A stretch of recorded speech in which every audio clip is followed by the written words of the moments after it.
اعوذ باللہ من الشیطان الرجیم بسم اللہ الرحمن الرحیم رب اشرح لی صدری ویسر لی امری واحلل عقدۃ من لسانی یفقہوا قولی۔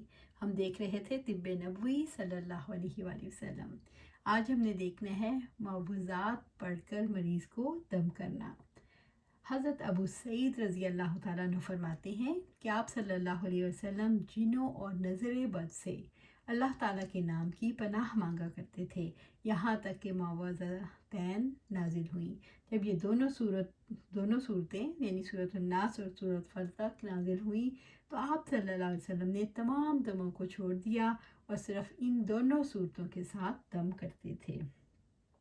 حضرت عائشہ رضی اللہ تعالیٰ عنہ نے بیان کیا کہ آپ صلی اللہ علیہ وسلم نے اپنے مرض الوفات میں اپنے اوپر معوذات سورۃ فلق اور سورۃ ناس اور سورۃ اخلاص کا دم کیا کرتے تھے۔ پھر جب آپ صلی اللہ علیہ وسلم کے لیے دشوار ہو گیا تو میں ان کا دم آپ صلی اللہ علیہ وسلم پر کیا کرتی تھی اور برکت کے لیے آپ صلی اللہ علیہ وسلم کا ہاتھ آپ صلی اللہ علیہ وسلم کے جسم مبارک پر بھی پھیر لیتی تھی۔ معمر کہتے ہیں کہ پھر میں نے زہری سے پوچھا کہ آپ صلی اللہ علیہ وسلم کس طرح دم کیا کرتے تھے؟ انہوں نے بتایا اپنے ہاتھوں پر دم کر کے ہاتھ کو چہرے پر پھیرا کرتے تھے۔ حضرت عائشہ رضی اللہ تعالیٰ نے بیان کیا کہ آپ صلی اللہ علیہ وسلم جب اپنے بستر پر آرام فرمانے کے لیے لیٹتے تو اپنی دونوں ہتھیلیوں پر قل هو اللہ احد، قل اعوذ برب الناس، قل اعوذ برب الفلق پڑھ کر دم کرتے، پھر دونوں ہاتھوں کو اپنے چہرے اور جسم کے ساتھ جس حصے تک ہاتھ پہنچتا پھیرتے۔ حضرت عائشہ رضی اللہ تعالیٰ نے کہا پھر جب آپ صلی اللہ علیہ وسلم بیمار ہوتے تو آپ صلی اللہ علیہ وسلم مجھے اسی طرح کرنے کا حکم دیتے۔ یونس نے بیان کیا کہ میں نے ابن شہاب کو بھی دیکھا کہ وہ اپنے بستر پر لیٹتے اسی طرح ان کو پڑھ کر دم کیا کرتے تھے۔ سورۃ فاتحہ سے دم کرنا۔ اس باب میں حضرت ابن عباس رضی اللہ تعالیٰ عنہ نے نبی صلی اللہ علیہ وسلم سے ایک روایت کی ہے کہ حضرت ابو سعید خدری رضی اللہ تعالیٰ عنہ نے بیان کیا کہ نبی کریم صلی اللہ علیہ وسلم کے چند صحابہ رضی اللہ اجمعین در حالت سفر عرب کے ایک قافلے پر گزرے کہ وہ سفر کرتے ہوئے ایک قبیلے کے پاس سے گزرے۔ قبیلہ والوں نے ان کی ضیافت نہیں کی۔ کچھ دیر بعد اس قبیلے کے سردار کو بچھو نے کاٹ لیا۔ اب قبیلہ والوں نے ان صحابہ رضی اللہ تعالیٰ عنہ سے کہا آپ لوگوں کے پاس کوئی دوا یا کوئی جھاڑنے والا ہے؟ تو صحابہ نے رضی اللہ تعالیٰ نے کہا تم لوگوں نے ہمیں مہمان نہیں بنایا اور ہم اس وقت تک دم نہیں کریں گے جب تک کہ تم ہمارے لیے اس کی مزدوری نہ مقرر کرو۔ چنانچہ ان لوگوں نے چند بکریاں دینی منظور کر لی۔ پھر حضرت ابو سعید خدری رضی اللہ عنہ نے سورۃ فاتحہ پڑھنے لگے اور اس پر دم کرنے میں منہ کا تھوک بھی اس جگہ پر ڈالنے لگے، اس سے وہ شخص اچھا ہو گیا۔ چنانچہ قبیلہ والے بکریاں لے کر آئے، لیکن صحابہ رضی اللہ عنہ نے کہا جب تک ہم نبی صلی اللہ علیہ وسلم سے نہ پوچھ لیں یہ بکریاں نہیں لے سکتے۔ پھر جب آپ صلی اللہ علیہ وسلم سے پوچھا تو آپ صلی اللہ علیہ وسلم نے مسکرائے اور فرمایا تمہیں کیسے معلوم ہو گیا تھا کہ سورۃ فاتحہ سے دم بھی کیا جا سکتا ہے؟ ان بکریوں کو لے لو اور اس میں میرا حصہ بھی لگاؤ۔ دم کرنے پر اجرت لینا۔ حضرت ابو سعید خدری رضی اللہ تعالیٰ عنہ سے روایت ہے کہ رسول اللہ صلی اللہ علیہ وسلم کے چند صحابہ رضی اللہ تعالیٰ عنہ ایک سفر کے لیے روانہ ہوئے جسے انہیں طے کرنا تھا۔ راستے میں انہیں عرب کے ایک قبیلے میں پڑاؤ کیا اور چاہا کہ قبیلے والے ان کی مہمانی کریں، لیکن انہوں نے انکار کیا۔ پھر اس قبیلے کے سردار کو بچھو نے کاٹ لیا۔ اسے اچھا کرنے کی ہر طرح کی کوشش انہوں نے کر ڈالی لیکن کسی سے کچھ فائدہ نہ ہوا۔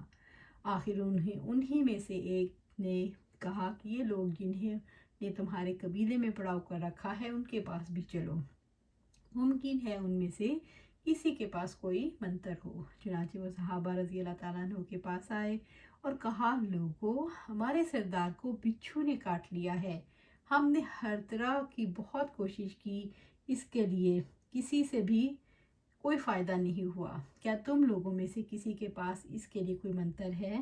صحابہ رضی اللہ تعالیٰ عنہ نے عرض کیا، ایک صاحب نے کہا ہاں واللہ میں جھاڑنا جانتا ہوں، لیکن ہم نے تم سے کہا تھا تم ہماری مہمانی کرو، ہم مسافر ہیں، تو تم نے انکار کر دیا، اس لیے میں بھی اس وقت تک نہیں جھاڑوں گا جب تک تم میرے لیے اس کی مزدوری نہ ٹھہرا دو۔ چنانچہ ان لوگوں نے کچھ بکریوں پر معاملہ کر لیا۔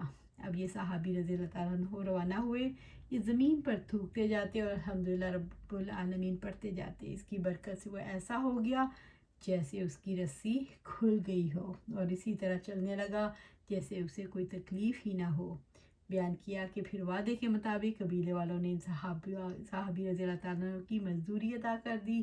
بعض لوگوں نے کہا ان کو تقسیم کر لو، لیکن جنہوں نے جھاڑا تھا انہوں نے کہا ابھی نہیں، پہلے ہم آپ صلی اللہ علیہ وسلم کی خدمت میں حاضر ہوں، پھر صورتحال آپ صلی اللہ علیہ وسلم کے سامنے بیان کر دے، پھر دیکھیں آپ صلی اللہ علیہ وسلم ہمیں کیا فرماتے ہیں۔ چنانچہ سب لوگ آپ صلی اللہ علیہ وسلم کی خدمت میں حاضر ہوئے تو آپ صلی اللہ علیہ وسلم اس کا ذکر کیا تو آپ صلی اللہ علیہ وسلم نے فرمایا، تمہیں کیسے معلوم ہو گیا تھا کہ اسے دم کیا جا سکتا ہے؟ تم نے بہت اچھا کیا، جاؤ اس کو تقسیم کر لو اور میرا بھی اپنے ساتھ ایک حصہ لگاؤ۔ حضرت ابو سعید رضی اللہ تعالیٰ عنہ فرماتے ہیں کہ آپ صلی اللہ علیہ وسلم نے ہمیں ایک چھوٹے لشکر میں بھیجا، ہم ایک قوم کے پاس ٹھہرے اور ان سے مہمان نوازی کا سوال کیا، مگر انہوں نے ہماری مہمان نوازی نہ کی، ان کے سردار کو بچھو نے کاٹ لیا۔ ہمارے پاس آئے اور کہنے لگے، کیا تم میں سے کوئی ایک بچھو کے کاٹنے سے دم کرتا ہے؟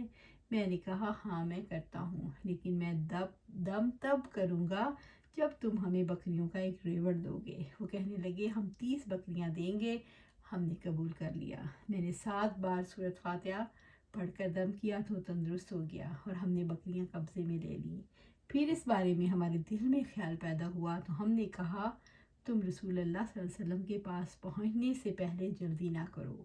ابو سعید رضی اللہ تعالیٰ عنہ فرماتے ہیں، جب ہم آپ صلی اللہ علیہ وسلم کے پاس آئے اور میں نے جو کچھ کیا وہ آپ صلی اللہ علیہ وسلم سے ذکر کیا تو آپ صلی اللہ علیہ وسلم نے فرمایا، تجھے کیسے معلوم تھا کہ سورۃ فاتحہ دم ہے؟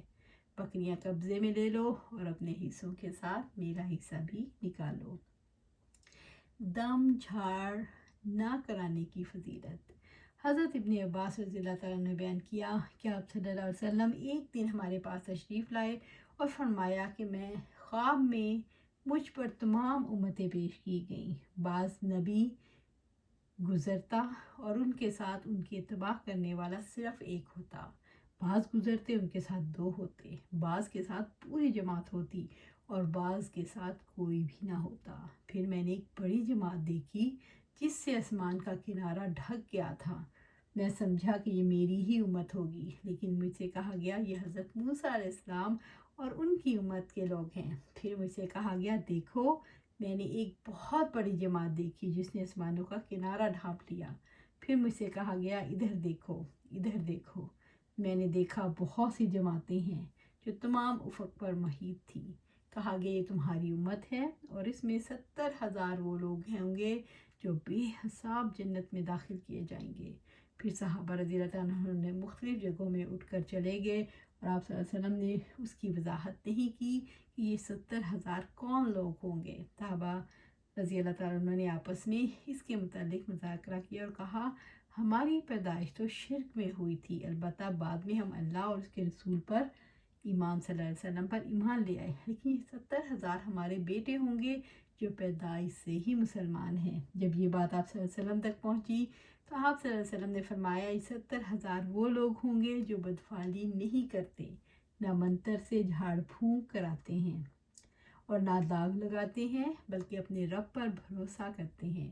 یہ سن کر حضرت عکاشہ بن محسن رضی اللہ تعالیٰ عنہ نے عرض کیا، یا رسول اللہ صلی اللہ علیہ وسلم کیا میں بھی ان میں سے ہوں؟ آپ صلی اللہ علیہ وسلم نے فرمایا ہاں۔ ایک دوسرے صاحب سعد بن عبادہ رضی اللہ تعالیٰ عنہ نے کھڑے ہو کر عرض کیا، میں بھی ان میں سے ہوں۔ آپ صلی اللہ علیہ وسلم نے فرمایا، عکاشہ تم سے بازی لے گئے، تم سے پہلے عکاشہ کے لیے جو ہونا تھا وہ ہو چکا۔ حضرت عکار بن مغیرہ بن شعبہ رضی اللہ تعالیٰ عنہ اپنے باپ سے روایت کرتے ہیں کہ آپ صلی اللہ علیہ وسلم نے فرمایا، جس نے داغ لگوایا یا دم کرایا وہ تو کل سے بری ہو گیا۔ دم کیسے کیا جائے؟ حضرت عبدالعزیز بن صہیب نے بیان کیا، میں اور ثابت بنانی حضرت انس بن مالک رضی اللہ تعالیٰ عنہ کی خدمت میں حاضر ہوئے۔